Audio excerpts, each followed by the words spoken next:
Healing journey has been one of the trending phrases on TikTok this week, which I think is amazing. I am all about holistic well-being and healing, etc.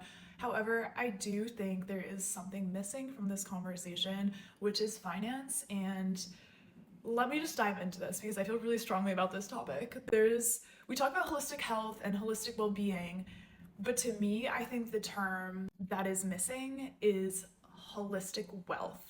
And so the way I see this is in order to live a super fulfilled, happy, full, rich life, you need your mental well being to be in a good place. You need your physical health to be in a good place, but you also really need your financial health to be in a good place as well.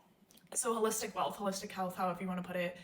And the way I see this is if you imagine any person in these three categories, like mental, you can also think of spiritual here, physical, and financial. If anyone is lacking one of those three, you are just not able to have a fully regulated and positive life.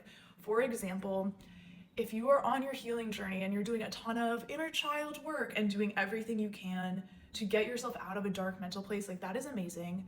Usually exercise is part of that equation because just in general, obviously, exercise is one of the best things you can do for your nervous system. It helps you heal trauma when you're walking outside and looking around due to somatic responses. There's a million things, right? But if that person is not in a place where they feel financially stable, there will always be nervous system distress in the background, and that is just not something you can actually avoid. Similarly, we can imagine a different case.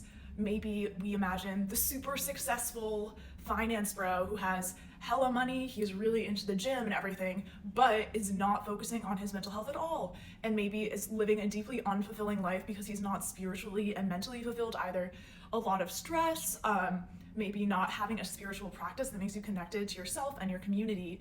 That still is not a fulfilling life. However, he doesn't have the same financial stress that someone who's focusing on physical and mental is doing.